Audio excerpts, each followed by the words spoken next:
India TV YouTube channel को subscribe करें और बेल आइकन दबाएं।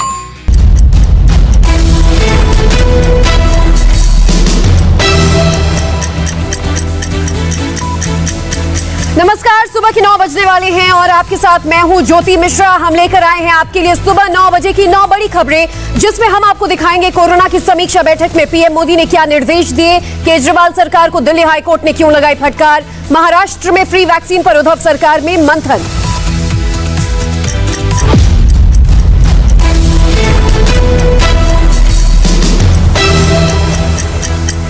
तो सबसे पहले बात असम में आए भूकंप की। असम में भूकंप के तेज झटके महसूस किए गए हैं। रिक्टर पैमाने पर भूकंप की तीव्रता 6.4 मापी गई है। सुबह 7:51 पर आए इस भूकंप का केंद्र असम का सोनितपुर बताया जा रहा है कि असम के अलावा आसपास के दूसरे राज्यों में भी भूकंप के झटके महसूस किए गए। तो असम के सोनितपुर में भूकंप का ये केंद्र था और जो रिक्टर पैमाने पर, रिक्टर स्केल पर इसकी तीव्रता मेजर की गई वो 6.4 बताई जा रही है, जो कि काफी तीव्र है। सुबह 7:51 पर भूकंप के झटके महसूस किए गए। तो असम आज भूकंप से कांप उठा और केंद्र इसका सोनितपुर बताया जा रहा है। 6.4 तीव्रता मैग्नीट्यूड का ये भूकंप नापा गया और सुबह न सिर्फ असम बल्कि उसके आसपास के राज्यों में 7:50-51 के करीब ये झटके महसूस किए गए। तस्वीरों में भी आप देखिए, जब लोग अपने घरों में बैठे थे और लाइटें, झूमर, पंखे हिलते हुए देख सब अचानक चौंक उठे। असम के मुख्यमंत्री सर्बानंद सोनोवाल ने कहा है कि असम में एक बड़ा भूकंप आया। उन्होंने सभी से अलर्ट रहने के लिए अपील की है और सबके कुशल रहने की दुआ की है। सभी जिलों से अपडेट्स ले रहे हैं सोनोवाल। तो असम में भूकंप के तेज झटके आज महसूस किए गए। 6.4 तीव्रता की ये भूकंप थे और न सिर्फ असम, आसपास के राज्यों में भी इसकी तीव्रता, ये भूकंप के झटके महसूस किए गए। मुंबई से सटे मुंब्रा में हुआ एक दर्दनाक हादसा। यहाँ के प्राइम क्रिटिक केयर अस्पताल में लगी भीषण आग में झुलसकर 4 मरीजों की मौत हो गई। हादसा देर रात हुआ। तकरीबन 3:45 बजे के करीब अस्पताल में आग फैलनी शुरू हुई, जिसके बाद 20 मरीजों को दूसरे अस्पताल में शिफ्ट किया गया। इनमें से 6 मरीज आईसीयू के थे। आईसीयू के 4 मरीजों की इलाज के दौरान मौत हो गई। फिलहाल आग पर काबू पा लिया गया है। मुख्यमंत्री उद्धव ठाकरे ने मृतकों के परिजनों के लिए 5 लाख रुपए मुआवजा और घायलों के लिए 1 लाख के मुआवजे का ऐलान किया है। शुरुआती जांच में ये सामने आया कि आग शॉर्ट सर्किट की वजह से लगी। मुंब्रा का अस्पताल नॉन कोविड अस्पताल था। ज्यादा जानकारी लेंगे, सहयोगी दिनेश मौर्य हमारे साथ जुड़ चुके हैं। दिनेश, क्या अपडेट्स है? इस आगजनी को क्या फिलहाल कंट्रोल में कर लिया गया है? देखिए, आग पर पूरी तरह से काबू पा लिया गया है। जिन 4 लोगों की मौत हुई थी उनके अलावा कुल 17 मरीज यहाँ पर थे। 4 के अलावा जो अन्य मरीज थे उन्हें एक दूसरे अस्पताल में शिफ्ट कर लिया गया। इनमें से कुछ एक मरीज की जो हालत है वो गंभीर बताई जा रही है। आग क्यों लगी है इसकी जांच के लिए 3 सदस्यों की एक टीम का गठन कर दिया गया है। लेकिन इस अस्पताल में आग लगना ये दोबारा दिखाता है कि एक के बाद एक पिछले कुछ महीनों में कई घटनाएं हुई हैं। हर बार फायर ऑडिट का आदेश दिया जाता है, लेकिन जमीनी स्तर पर इस तरह की घटनाएं होना रुक नहीं रही है। जी बिल्कुल, और जिस बात का जिक्र आपने किया दिनेश को, 3 दिन पहले हमने खबर दिखाई थी मुंबई से सटे एक इलाके में, जहां पर अस्पताल में, वो भी कोविड केयर अस्पताल में आग लगी और 4 मरीजों की जान गई। उससे पहले नासिक का हादसा ऑक्सीजन लीकेज की वजह से। सिर्फ ऑडिट के आदेश कब तक आते रहेंगे? एक्शन कब होगा? जी बिल्कुल, देखिए समस्या इसी बात की है कि हर घटना के बाद आदेश दिया जाता है, लेकिन उस आदेश का अमल कहीं पर भी होता हुआ नजर नहीं आता है। इस अस्पताल में भी क्या फायर ऑडिट किया गया था, नहीं किया गया था, इसको लेके कोई जानकारी जो है प्रशासन की तरफ से नहीं दी जा रही है। और जब पहली बार घटना हुई थी 4 महीने पहले, उसी दौरान अगर सारे तमाम काम को कर लिया गया रहता तो ये इस तरह की घटनाओं को रोका जा सकता है। एक और अहम चीज, जिस जगह यह आग लगी उस वार्ड में क्या स्प्रिंकलर्स थे या नहीं थे, क्योंकि जब तक फायर ब्रिगेड की गाड़ियां नहीं पहुंची उस दौरान इस तरह के जो है फायर इक्विपमेंट्स अगर वहां पर होते तो इस तरह की घटनाओं को रोका जा सकता था। लेकिन इन जो बेसिक चीजें होती है किसी भी फायर सेफ्टी नॉर्म्स में, कई सारे अस्पतालों में उसका पालन नहीं हो रहा। अगर हुआ रहता बिल्कुल, और 4 लोग जो है वो जान से हाथ गंवा बैठे इस हादसे की वजह से, जो अस्पताल में ठीक होने के लिए आए थे। ऐसे में महाराष्ट्र के हर अस्पताल में अब फायर ऑडिट हो जाना बहुत ज्यादा जरूरी नजर आता है, क्योंकि रोज के ऐसे हादसे होने लगे। शुक्रिया दिनेश जानकारी के लिए। इधर महाराष्ट्र में मेडिकल हादसे खत्म होने का नाम नहीं ले रहे। पहले नासिक में ऑक्सीजन की लापरवाही की वजह से मरीजों की जान गई, फिर विरार के अस्पताल में आग लगने से 14 मरीजों की जान गई और अब मुंब्रा के अस्पताल में लगी आग से बताया जा रहा है 4 मरीजों की मौत हो गई है। बात कोरोना संकट की, पूरे देश में सबसे बुरे हालात महाराष्ट्र के। महाराष्ट्र में एक ही दिन में कोरोना के सबसे ज्यादा मौत का रिकॉर्ड बन गया है। बीते 24 घंटे में 895 मरीजों की मौत हुई। इस आंकड़े में अकेले महाराष्ट्र में मरने वालों की कुल संख्या 66,000 के पार कर गई है। ये कोरोना के चलते मृत्यु दर 1.5% यानी 1.5% हो चुका है। मंगलवार को महाराष्ट्र में कोरोना के 66,358 नए मामले सामने आए। फिलहाल पूरे राज्य में 6,72,434 एक्टिव केसेस बने हुए हैं। महाराष्ट्र में सोमवार को 48,000 से ज्यादा संक्रमित सामने आए थे। इससे लगा कि लॉकडाउन का असर दिख रहा है और मरीजों की संख्या कम हो रही है, लेकिन अगले ही दिन ये भ्रम टूट गया। मंगलवार को आए आंकड़ों ने एक बार फिर सबको चौंका दिया। इस बीच नासिक में मंगलवार को सबसे ज्यादा 12,436 लोग पॉजिटिव पाए गए। पुणे में अभी 9,000 के आसपास मरीज मिले हैं। हालांकि गनीमत इस बात की है कि मुंबई में संक्रमितों की संख्या पहले से कम हुई है। इस बीच उद्धव ठाकरे कैबिनेट की आज एक अहम मीटिंग करेंगे और इस मीटिंग में 18 साल से ज्यादा उम्र के लोगों की वैक्सीनेशन को लेकर चर्चा होगी। तमाम डराने वाले आंकड़ों के बीच पूर्व सीएम देवेंद्र फडणवीस ने आज उद्धव सरकार पर आंकड़े छिपाने का आरोप भी लगाया। ज्यादा जानकारी लेंगे, हमारे साथ संवाददाता दिनेश जुड़ चुके हैं। दिनेश, कल भी आप बता रहे थे कि कल क्योंकि टेस्टिंग कम हुई थी तो आशंका थी कि आंकड़े कम आए हैं। महज 24 घंटे में मंगलवार को आए आंकड़ों ने ये भ्रम तोड़ दिया। आज कैबिनेट की मीटिंग भी होने वाली है, क्या कुछ अहम रहेगा इस दौरान? देखिए, आज की कैबिनेट की बैठक में 18 साल से 44 साल की उम्र के जो लोग हैं उन्हें जो वैक्सीन दी जाने वाली, क्या उस वैक्सीन को मुफ्त किया जाए या नहीं, इस पर चर्चा की जाएगी। कांग्रेस एनसीपी ने मांग की है कि कुछ अन्य राज्यों ने जिस तरह से मुफ्त वैक्सीन देने का ऐलान किया, ठीक उसी तरह से महाराष्ट्र सरकार भी ऐलान करे। अंतिम फैसला उद्धव ठाकरे को लेना है, लेकिन यह फैसला लेना सरकार के लिए उतना आसान नहीं होगा क्योंकि राज्य पर जो वित्तीय घाटा है वो बहुत ज़्यादा है। फिलहाल महाराष्ट्र में ये जो जनसंख्या है 18 से 44 साल तक की, वो करीब 5,71,00,000 की आबादी इसके अंदर आती है और इनके लिए करीब 12 करोड़ डोजेस की जरूरत होगी और जिसका खर्च करीब 6,000 करोड़ के आसपास होगा। तो क्या इस खर्च का वहन कैसे किया जाए? क्या केंद्र से मदद मांगेगी? अगर मुफ्त देने का ऐलान करते तो चीजें काफी ज्यादा है। देखने ये कि उद्धव ठाकरे फैसला क्या लेते हैं, लेकिन जिस तरह से 3 दलों की सरकार में 2 दल कह रहे हैं कि मुफ्त वैक्सीन मिलना चाहिए। आज की बैठक में सरकार से मांग की ही है। सीरम इंस्टीट्यूट के सीईओ आधार पूनावाला से भी उद्धव ठाकरे ने बात की थी। देखना होगा क्या कुछ अहम ऐलान आज होता है। महाराष्ट्र में 1 मई से शुरू होने वाले 18+ के एज ग्रुप वालों के लिए वैक्सीनेशन फ्री में हो पाता है या नहीं, इसको लेकर चर्चा की जाएगी। अपडेट्स लेते रहेंगे दिनेश, शुक्रिया जानकारी के लिए। महाराष्ट्र में कोरोना से मौत का सिलसिला थमने का नाम नहीं ले रहा है। वायरस के खतरे के बीच महाराष्ट्र से दिल दहला देने वाली तस्वीरें सामने आई हैं। आपकी टीवी स्क्रीन पर 2 तस्वीरें। पहली तस्वीर महाराष्ट्र के अहमदनगर के जिला अस्पताल की है, जहां मरीजों का इलाज चल रहा है तो उनके पास ही कई शव रखे हुए हैं। वहीं दूसरी तस्वीर महाराष्ट्र के बीड की है। इस अस्पताल में आप देखिए एक एम्बुलेंस में कैसे दर्जनों शवों को ठूंस कर रखा गया है। तो बात पहले अहमदनगर के इन तस्वीरों की। जिला अस्पताल की तस्वीर है। कोविड वार्ड में एक बेड पर 2 लोग लेटे हैं। उसी बेड पर एक महिला बैठी हुई है, लेकिन कुछ देर बाद बेड पर लेटे दूसरे शख्स पर चादर ढक दी जाती है क्योंकि उसकी कोरोना से इलाज के दौरान मौत हो गई।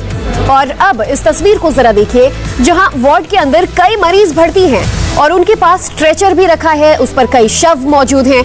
तस्वीरों को देखकर आपको अंदाजा हो सकता है कि हालात कितने बदतर हैं। मृतकों के पास ही जीवित लोग हैं और सबसे बड़ी बात तो उन मरीजों की मनोदशा क्या होगी जिनकी नजरों के सामने इतनी सारी मौत हुए, इतने सारे शव रखे गए।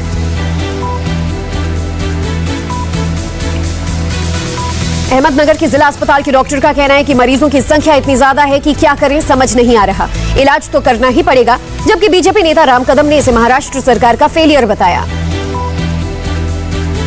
कैजुअलिटी में जो 6 से 8 बेड्स है उसमें ऑक्सीजन की सुविधा है, लेकिन हर तरफ से रात को सुबह तक 25-25, 30-30 पेशेंट्स कैजुअलिटी में आके उनको कहीं जाने के लिए चॉइस नहीं और हमको एडमिट करने के लिए कोई बेड नहीं है। तो काफ़ी जन वो कैजुअलिटी में बैठे रहते हैं। एक ही बेड पे 1-2 जन हम लोग ऑक्सीजन की कोशिश करते हैं। इस बीच दिल्ली में भी कोरोना का कहर जारी है। कोरोना से मरने वालों का आंकड़ा अब तक सारे रिकॉर्ड्स तोड़ चुका है। मंगलवार की रिकॉर्ड संख्या संक्रमितों की सामने आई। मौत का आंकड़ा 381 रहा। ये एक दिन में मौत का सबसे बड़ा आंकड़ा है, वो भी औपचारिक ऑफिशियल डेटा। इससे पहले सोमवार को 380 मरीजों की मौत हुई। दिल्ली में कोरोना वायरस की वजह से अब तक 15,000 से ज्यादा मौत हो चुकी है। लगातार 6वें दिन दिल्ली में 300 से ज्यादा लोगों की मौत हुई। और इस बीच मंगलवार को एक बार फिर दिल्ली में संक्रमितों की संख्या 24,000 के पार चली गई। बीते 24 घंटे में 24,149 लोग पॉजिटिव पाए गए। फिलहाल दिल्ली में जो एक्टिव मामले हैं वो 98,264 हैं। दिल्ली में लोग परेशान हो रहे हैं। सबसे ज्यादा दिक्कत अस्पतालों में बेड्स को लेकर आ रही है। अस्पतालों में बेड्स खाली नहीं है, ऑक्सीजन की भी जबरदस्त कमी है, लिहाजा अब लोग हताश होने लगे हैं, इलाज की कमी से जूझने को मजबूर हैं।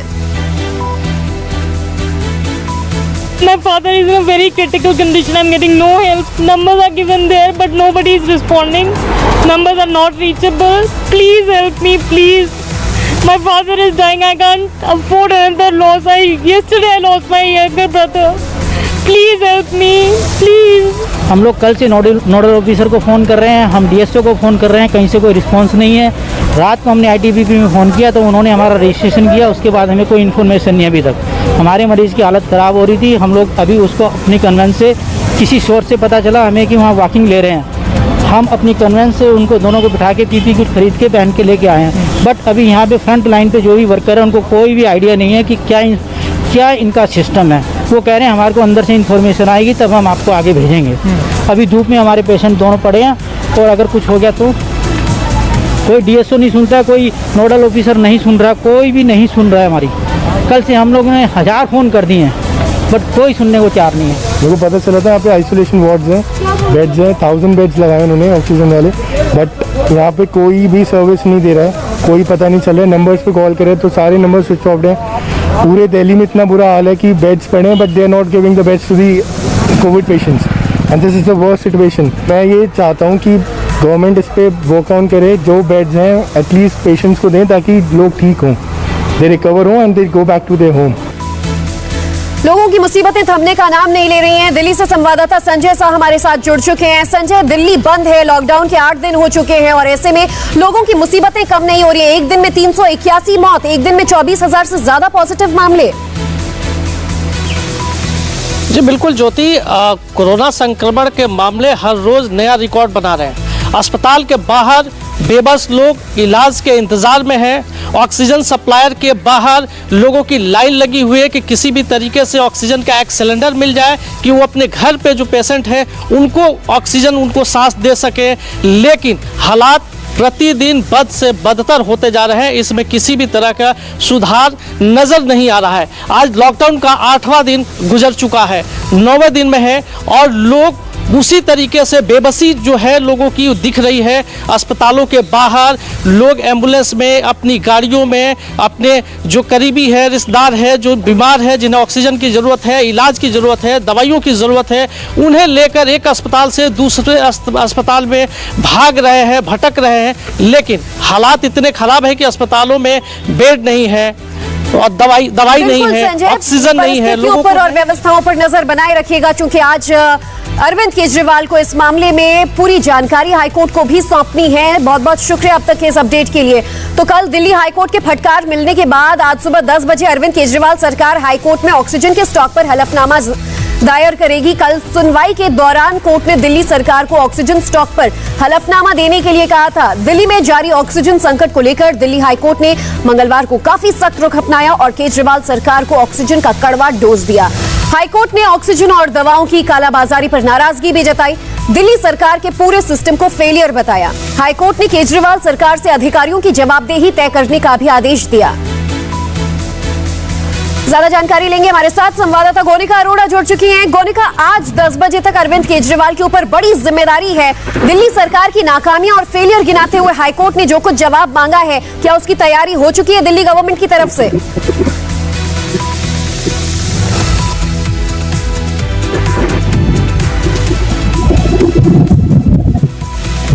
गोनिका, मेरी आवाज आ रही है अब तक?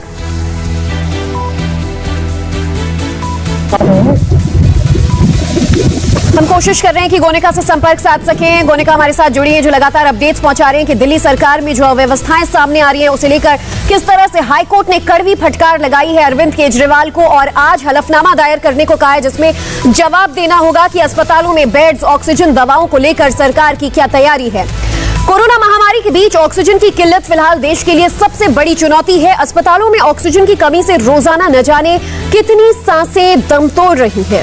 ऑक्सीजन के लिए लंबी कतारें लगी हुई हैं, तो कहीं मरीजों को दूसरे अस्पतालों में ट्रांसफर करने की नौबत आ गई है। सरकार ऑक्सीजन की कमी को दूर करने के लिए हर संभव प्रयास कर रही है। राज्यों से मदद मांगी जा रही है, उद्योगपतियों से गुहार लगाई जा रही है। सेना की भी मदद ली जा रही है। भारत के ऑक्सीजन अभियान में विदेशी दोस्त भी सहायता कर रहे हैं। ऑक्सीजन की किल्लत को दूर करने के लिए आज ऑक्सीजन एक्सप्रेस 6 टैंकर्स लेकर एमपी के भोपाल और जबलपुर भी पहुंच चुकी है। दिल्ली का ऑक्सीजन संकट दूर करने के लिए बैंकॉक से 18 ऑक्सीजन टैंकर्स इंपोर्ट किए जा रहे हैं। केजरीवाल सरकार आयरलैंड से करीब 700 ऑक्सीजन कॉन्सेंट्रेटर्स मंगाने की बात कह रही है। भारत पहुंचने वाले हैं ये कॉन्सेंट्रेटर्स। केंद्रीय मंत्री हरदीप सिंह पुरी के मुताबिक अगले 7 दिनों में भारत में अलग अलग देशों से करीब 1600 से ज्यादा ऑक्सीजन कॉन्सेंट्रेटर्स इंपोर्ट किए जाएंगे। सरकार ने अगले 2-3 दिन में ऑक्सीजन उत्पादन 9250 मीट्रिक टन करने का लक्ष्य रखा है।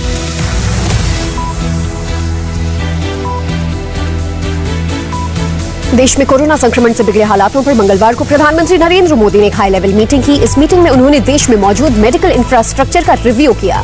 मीटिंग में प्रधानमंत्री ने हेल्थ इंफ्रास्ट्रक्चर को तेजी से अपग्रेड करने का आदेश दिया। सीनियर ऑफिसर्स के साथ मीटिंग के दौरान हेल्थ इंफ्रास्ट्रक्चर के अलावा ऑक्सीजन और दवाओं की उपलब्धता पर भी चर्चा हुई।